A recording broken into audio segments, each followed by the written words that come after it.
Hi, this is Imran from iTradeAIMS.com. Just wanted to show today's trades. This is M5 at the moment. Let's suppose you started at Frankfurt Open and we were around here. You'd receive this red dot. At this red dot, it just broke below an AIMS level, so the dot itself has already broken, so we don't have time for putting a pending. And since we always trade on pendings and a break of AIMS, we'll wait for an AIMS level. At the end of this candle, this AIMS level would have been confirmed. We put a pending here. Had you put a pending here, it would come all the way here and stop you out either here or somewhere here, because you will close on the green line. It came before the blue dot. Let's suppose we had a -15 or a -20 on M5 to start the day off. This red dot, as you can see, is against the open alligator, so this red dot is basically the end of this wave that started here. So this wave going up closes here. We don't take a trade here. You could have taken it, but it has moved around 53 pips all the way here, so I wouldn't take this because this AIMS level is too tall. And then had you waited nicely, you would have received an AIMS level here. Now on the blue dot, it had already broken out, but then it had closed inside AIMS. If you were watching it, for example, then you could have taken this before the dot, but I would not recommend doing that. AO had not crossed zero line. It was close to zero line, and it had not crossed it properly. Had this blue dot had arrived here, then this would have been nice and juicy. But if you took it just before dot by assessing the setup, remember the dots are not on its own like a mechanism. They are a mechanism. I mean, if you want, you can use it as to make it completely stress-free, is to trade only when a dot is inside AIMS when it comes, and so that you get time to check all the rules. Alligators are sleeping and AO is slow to zero line. You would have gone long. Suppose this dot was here, for example, and we went long. You would have trailed candles or closed on the dot.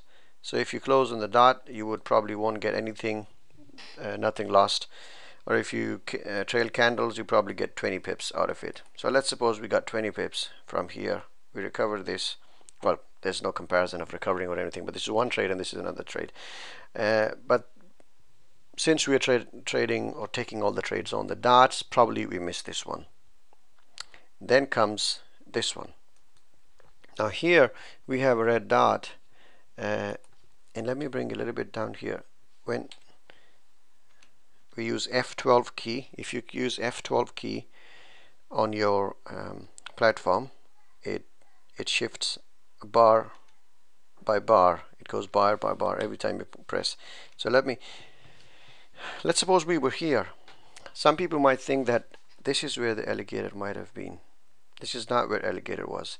Alligator blue line is shifted 8 bars into the future. So I'm gonna press F12 7 more times because one is already there. So 1, 2, 3, 4, 5, 6, 7.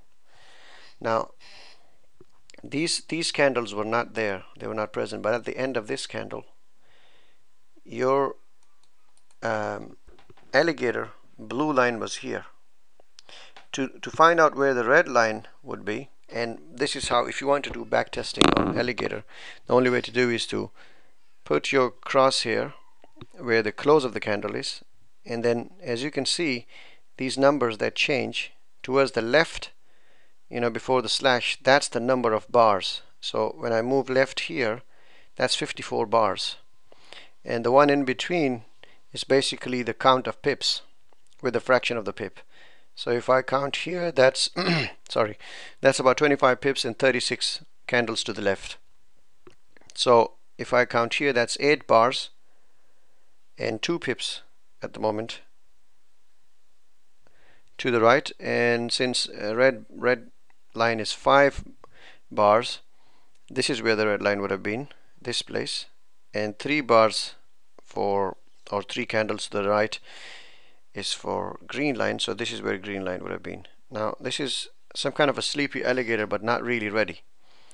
But at this candle, things would have changed a little bit. Let's go 1 candle forward.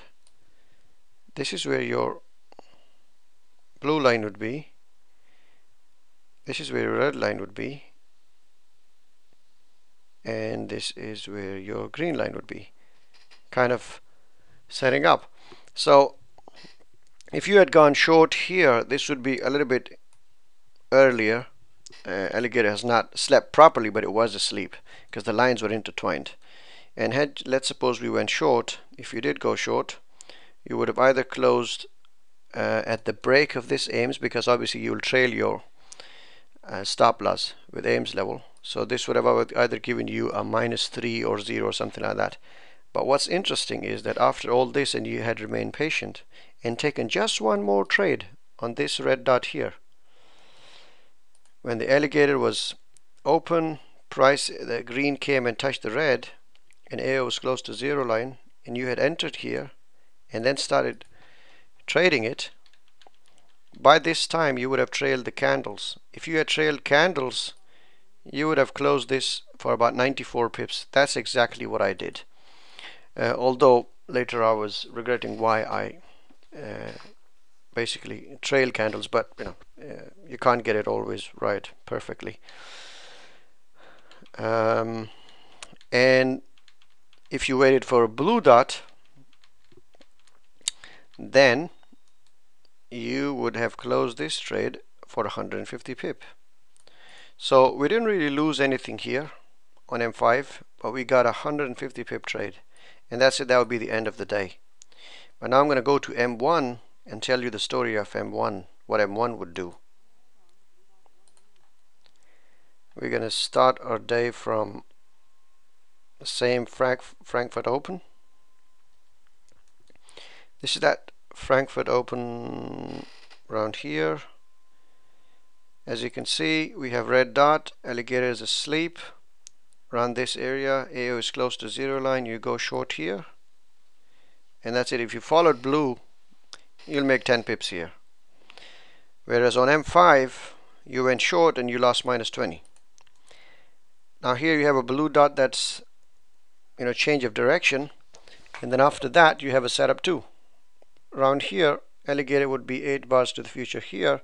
This is what the alligator would look like, open alligator. If you had gone long, you'll take another 9 or 10 from this. We don't have to take this because it's already there and alligator hasn't really slept. And here, if you had taken long, for example, this would have closed you for -2, -5, not a problem. Here, if you went short, that would be too early into a trend. Don't recommend that. Here again, if you had the red dot is already out of alligator, and AO has kind of gone old. That's what I call, when AO crosses the 0 line, I count this. I want it back to the 0 line here. And when it came back to the 0 line here, this is a perfect saddle point. You have the dot, these little dots on AO. This means AO is at the 0 line, right? And alligator is asleep. Now let me check. It's going to be around here. So your alligator was looking like this. Around this blue dot, it was like this, and around these candle, it was like this. So you had a nice tight Ames levels, just 7 or 8 pips. Go long here. We went long here, close on red dot. That is your 35 pips. On the M5, you didn't even get a chance here. So we're already doing around 45 or 55 pips. Let's suppose we didn't take this because we thought this was a third wave and this was a corrective wave, so we didn't. But if we did take it, let's say we were -5, -6 here, not a good trade anyway.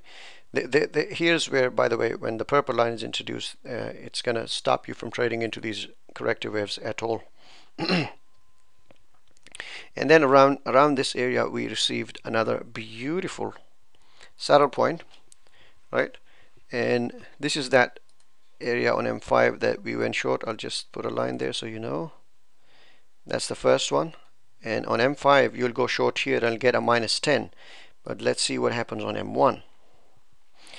M1 gets you in here and gets you out on the blue dot with a nice 20 pips. I think I counted something wrong earlier here. That's 27 pips. Yeah, it wasn't 35, it was 25. So yeah, it was 25 pips, let's say. So we're already doing like 35 or something like that. On M1 there hasn't been any major losers. And then price goes sideways.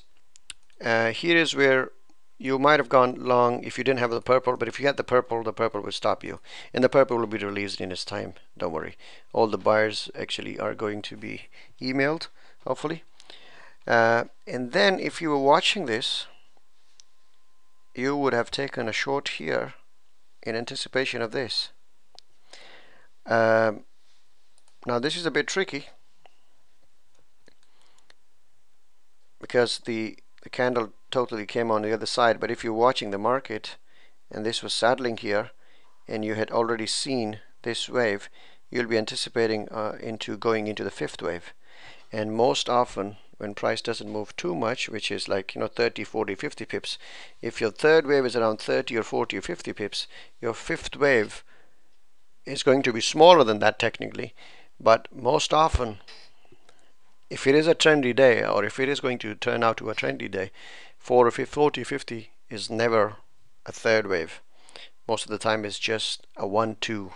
So this would be your 1 and this is your 2. So you'll be anticipating going into the fifth wave, and if we did, you'll go nicely, and if you trail candles you'll get out with 35 pips here. But if you waited for the dot, then you'll get out with 114 pips. And if you add it on just one more time, that's 115 and 71. So that is like 180 or 185 pips. So when I say, is it possible to make 50 to 150 pips a day? Yes, it is. It is. It happens all the time. And then again, if you went short here, there would be nothing, -5, -6. And here, probably on blue dot, that would be 30 or 20 pips or something like that, and that's it. After that you don't trade, and that's what it is. That's all. Thank you.